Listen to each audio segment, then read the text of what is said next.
to get this show on the road. Can you speak a little louder? I don't know why Richard is so nervous. There's a whole lot of people that I want to thank for making sure that this boat got built before we do an official christening.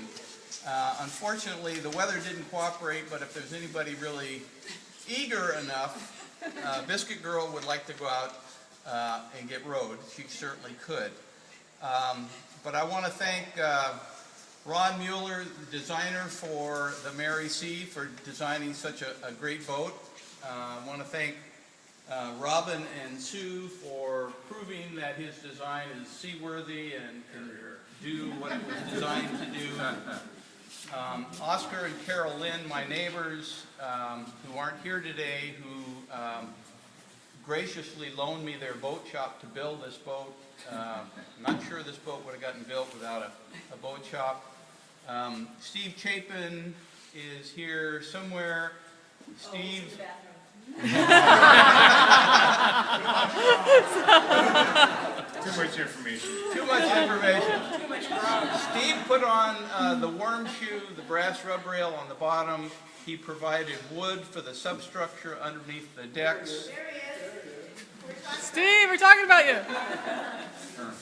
Steve is a local shipwright here in town. You probably all, except if you're out of town, don't know Steve, but what a great guy. And when I was running into troubles and needed somebody to talk to about design choices and possibilities, Steve was a great source of comfort, because the worst part of building this boat for me has been doubt. Should I do something or not? And it's always better to step back and... What? I've got a whole list here. I'm just looking around to see who's here so I can get everybody covered.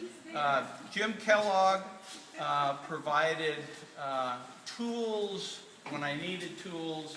He was here for some of the critical work, like cutting out the hatches, and when this thing was just a bunch of 22-foot floppy panels and we had to have several people hold it together before we wired it together, Jim Kellogg was here time and time again. Is Jim here? Yeah, he's hiding. He's hiding? Isn't that it? No. Oh, it's not. No. Oh, then he's not here. Sorry. I need my glasses. I'm wearing my glasses. I see Richard Kingsolver from Anchor Canvas back there. Richard did the red canvas cover that's behind everybody over here. Because when we had Barbara Goss, Robin's boat, here last summer, didn't have a cover, and I was the one coming out here after every rainstorm and bailing her out. So thanks for Richard for designing a great cover. I want to thank Robin for allowing me to use her row wings, which otherwise this boat wouldn't be rowable. We ordered some from the designer a long time ago, and he's having some trouble, so... The designer of the row wings, not the designer of the boat. Right. Correct. The designer of the row wings. But I hear they're coming, so I'm being patient. Let's see, who else? Tim Lawson. Is Tim here? Tim provided tools and advice when I needed them. Charlie Bodie, one of my neighbors, did a little bit of machine work on the aluminum plates that hold the row wings to the boat. Christoph Muser, who provided the top stays, the PowerLink top stays. Is Sky here? Sky, my neighbor, did the Biscuit Girl lettering that we just finished, the last thing we did. And again, thanks to Steve for using his shop for that. And Ed Carter, I don't know if Ed is here. Ed gave me shop lights and some other tools as I needed them. This was really a community effort to put this boat together, and now I've got to figure out what I'm going to do with the rest of my time. Well, in addition to rowing, yeah. Build it well, yes. Spoken like a good designer. And so, yeah, we do have, Sue wants to finish the Inside Passage, Ketchikan North. That's a possibility, and we were hoping to maybe get to Portland Island New Year's, but our passports aren't up to date, so we're not sure if we're going to get out of the country or back in the country, actually. Well, that's true. We can sneak across and not tell anybody. Yeah. So I've asked Robin Clark, good friend and fellow expert rower, not fellow, to do the official christening for Biscuit Girl. And Okay, let me get a picture. okay. Well, while you're taking a picture,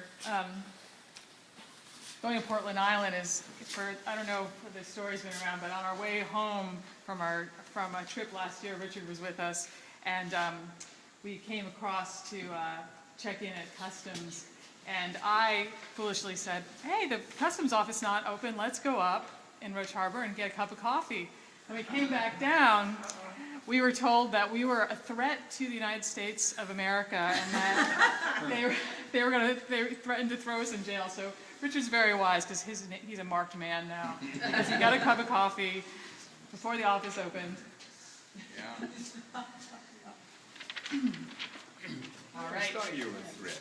That's the first thing I would have thought. And I have to thank Richard and Sue, because without them, my boat, the Barbara Goss, would have never been built. And I know that all of you are so important, because it does take a whole community. And even if you don't feel like you did anything, just moral support, understanding for somebody who's in a shop all day with a respirator on is really great. and all that moral support. So Richard gave me something to read, and I'll do my best here. Richard christened my boat, Lake Washington, in 2007. For thousands of years, we have gone to sea. We have crafted vessels to carry us, and we have called them by name. These ships will nurture and care for us through perilous seas, and so we affectionately call them she. To them we toast and ask to celebrate Biscuit Girl. The moods of the sea are many, from tranquil to violent. We ask that this ship be given the strength to carry on. The keel is strong, and she keeps out the pressures of the sea. Today we come to name this lady Biscuit Girl and send her to sea to be cared for, and to care for the rowers who use her. We ask the sailors of old and the mood of the sea to accept Biscuit Girl as her name, and to help her through her passages and allow her to return with her crew safely.